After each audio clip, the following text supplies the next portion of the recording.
안녕하세요. 소요입니다. 오늘은 심볼론 카드 23번, 24번에 대해서 나가도록 하겠습니다. 23번의 제목은요, 슬리핑 뷰티예요. 네, 그러니까 잠자는 숲속의 공주라는 제목을 가진 그런 카드입니다. 보시면 개자리에 달, 그다음에 물고기 자리에 해왕성인 카드예요. 물고기 자리, 해왕성, 개자리에 달을 갖고 있는 카드입니다. 그래서 개자리의 키워드는 뭐가 있죠? 가정, 가족, 감정, 감정의 풍부, 그다음에 우울함도 되고요. 감정이 되게 극도로 되면 감정의 풍부, 그다음에 보호, 그다음에 어딘가에 갇혀 있는 거.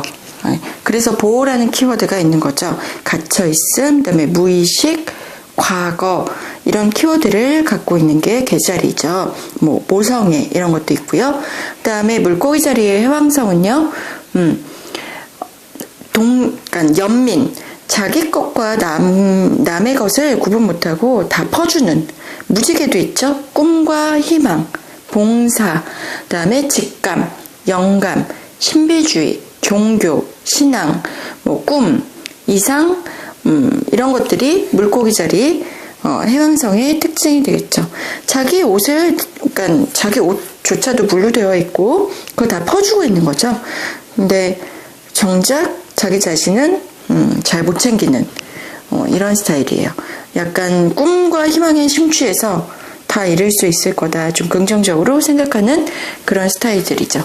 이 두 개가 합쳐졌어요. 어떤 의미가 있을까요? 한번 카드 자체의 이미지를 자세히 봐주세요. 일단 그 별자리나 행성의 특징은 둘째로 하더라도 한 여인이 투명한 관 같은데 누워서 있고 잠자는 숲속의 공주니까요. 주위에는 장미 넝쿨이 여기 둘러싸고 있죠. 하늘에서는 도와주려는 손이 있는 것 같아요. 근데 그거를 장미 덩굴이나 유리관 등이 이렇게 막고 있는 그런 느낌이 들죠. 그래서 이거의 이제 키워드는요. 이게 약간 어떤 것에 자기가 갇혀 있을 때, 어떤 문제들에 갇혀 있을 때 많이 나오는 카드예요. 그게 감정적인 문제일 수도 있고요. 개자리이기 때문에 본인의 감정에 갇혀 있는 걸 수도 있고요. 또는 여기 장미 넝쿨이 있기 때문에 현실적인 문제에 갇혀 있는 그런 것일 수도 있고요. 어쨌든 약간 침체되어 있고 우울하고 회피하고 근데 본인은 무언가를 기다리고 있고 갈망하고 있고 이런 뜻을 갖고 있는 카드입니다. 도와주려는 사람은 분명히 있는 것 같아요. 그렇죠? 도와주는 손이 보이니까요. 도와주는 사람이 있지만 본인이 회피하고 있는 것, 본인이 가로막고 있는 것, 본인이 도움의 손길을 잡으려고 하지 않는 것, 그냥 무작정 기다리기만 하는 것, 이런 것들을 키워드로 보시면 될 것 같아요. 그래서 문제점을 그 매뉴얼에서 보시면요. 당신은 현재 집 없이 떠돌며 기대만을 하고 있습니다. 그러니까 기다리기만 하는 거죠. 뭔가 확실히 잡지 못하고 기다리기만 하는 거예요. 자신의 갈망이 내면에서 물결치지만 이러한 갈망은 도와줄 사람은 존재하지 않습니다. 그러나 진정한 자신의 모습을 감추어 둔 채 깊은 마음에서는 혼란만 가중되고 있습니다. 이러한 감정들은 쉽게 변화되지 않은 채 당분간 지속되게 될 것입니다. 그러니까 결국 본인의 갈망은 깊어지는데 본인의 욕구는 깊어지는데 도와주는 사람은 없다는 게 문제가 되는 거죠. 그래서 이게 개자리가 가정이기 때문에 가정에 문제가 있다. 숨기고 싶은 가정에 문제가 있다. 이런 키워드도 있습니다. 문제점에서. 그 다음에 상대방이 연락이 안 될 때 이런 카드가 상대방 자리에 나오기도 해요. 상대방이 잠수 타고 상대방이 내 연락을 받지 않고 나에게 나타나지 않는 것, 그럴 때 상대방 카드에 요 잠자는 숲속의 공주 카드가 나오기도 합니다. 또는 무엇인가에 중독되어 있을 때, 뭐 약이나 술이나 뭐 게임이나 도박이나 이런 것들에 중독되어 있을 때도 이 카드가 나오기도 해요. 근데 도움을 받지 않으려고 하는 거죠. 도박에 너무 빠져 있거나 그렇기 때문에.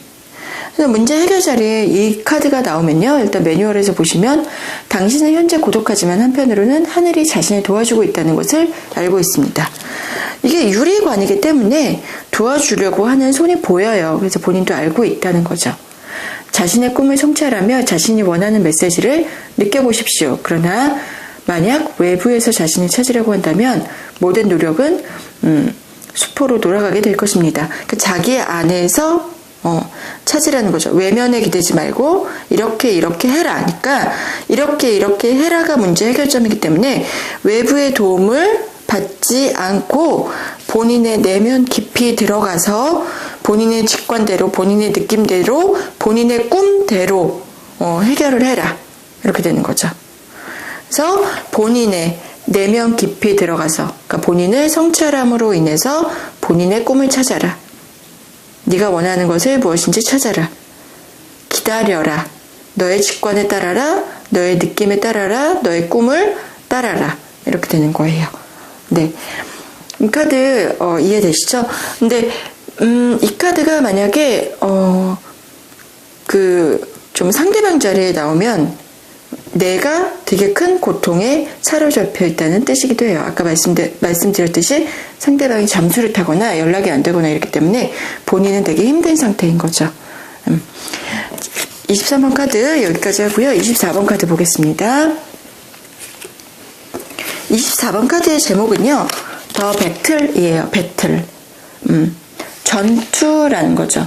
근데 이 전투라는 게요, 잘 보시면 똑같은 옷을 입은 사람들끼리 싸우고 있어요. 다른 편끼리 싸우는 게 아니라 똑같은 옷을 입은 사람들끼리 싸우는 거죠. 그러니까 자기 편과 싸우고 있는 것처럼 보여요. 그래서 별자리를 봤더니 사자 자리에 태양. 네, 개자리는 다 끝났고요. 오늘부터 이제 사자 자리로 태양으로 시작되는 거를 이제 나갈 거예요. 그다음에 양자리에 화성 이렇게 나와 있죠. 사자 자리의 특징은 어떤지 다시 한번 저희가 복습을 해보면, 사자 자리는 되게 자존감이 높고 권위적이기도 하고 독단적이기도 하지만 일단 높은 자리이기 때문에 관대하고 통찰력이 있고 빨간색이 있어서 열정적이고, 하지만 이렇게 남들보다 이렇게 높은 단위에 올라가 있기 때문에 눈이 높고 약간 다른 사람을 이렇게 통제하려고 하고 자기 맘대로 휘두르려고 하고 딱 왕의 특징을 갖고 있는 게 사자 자리예요. 하지만 태양의 특징도 있기 때문에 다른 사람들을 고루고루 보살피려고 하고 좀 포용하려고 하고 이런 면이 있는 거죠. 양자리의 화성은요, 막 태어난 아이 같은 습성을 갖고 있죠. 어떻게 보면 되게 자기밖에 모르는 그런 양이라고 말씀드렸죠. 그래서 되게 남성적이고 전자의 신이라고 말씀드렸어요. 되게 남성적이고 열정적이고 용맹하고 앞으로 나아가려고 하고 되게 준치적이고, 하지만 빨리 타올랐다가 빨리 사그러지고 끈기는 없고 이런 이제 되게 도전을 두려워하지 않고 공격적이고 이런 특징을 갖고 있죠. 근데 이 두 사람이 만났어요. 왕과 왕이 되려는 자가 만난 거죠. 그러니까 어떻게 보면 아버지와 아들의 싸움이라고 할 수 있어요. 그러니까 아버지와 아들의 권력 투쟁, 또는 내가 커서 왕이 될 거니까 자기 학대, 자기의 목표, 혼자서 하는 그런 전투 연습, 이런 거를 키워드로 갖고 있어요. 그러니까 아버지와 싸우는 아들이라거나 권력 투쟁이라거나 어떻게 보면 자기 자신끼리 싸우는 거기 때문에 남는 게 없는 싸움인 거죠. 남는 게 아무것도 자기한테 이득이 될 것이 없는 싸움, 충동적인 싸움, 기싸움, 뭐 상처뿐인 싸움 이런 게 여기 키워드로 잡히게 되는 거예요. 그래서 뭐 문제점에 이 카드가 있으면요. 매뉴얼에 보시면 당신은 자신의 공격성으로 인해서 혼란을 겪고 있습니다. 당신은 외부 세계에 적이 있다고 믿으며 때론 절망도 하지만 이기기 위해서 고군분투해 왔습니다. 그러나 결국 실패를 통해서 자기 자신과 함께 자기 자신을 향해서 싸워왔다는 것을 깨닫게 됩니다. 그러니까 자기와의 싸움이었던 거죠, 결국. 그쵸? 그래서 당신이 이기려고 하면 할수록 자신의 에너지는 더욱더 고갈될 것입니다. 궁극적으로는 자기 학대에 이를 수 있습니다. 이게 되게 심해지면 자기 학대까지 이를 수 있다는 거죠. 그래서 이게 이제 문제점 자리에 나오면요. 내 감정을 다스리지 못할 때, 그 다음에 화가 올라올 때, 내가 내 자신의 공격적인 성향을 다스리지 못할 때, 그 다음에 이제 기싸움 할 때, 이제 남녀 사이에서 이 카드가 나오면 밀당, 기싸움, 내가 주도권을 잡으려고 하는 싸움, 이럴 때 이 카드가 많이 나와요. 그러니까 처음 좀 알아가는 상태에서 아니면 결혼 초기에서 자기가 그러니까 우위를 잡으려고 하는 그런 싸움. 하지만 연인 관계이거나 이제 결혼하신 부부 사이이기 때문에 누가 이겨도 딱히 다를 바가 없다는 거죠. 그래서 기싸움이나 밀당할 때 이 카드가 좀 많이 나옵니다. 문제 해결 자리에 이 카드가 나오면요. 싸워라. 이기려고 노력해라.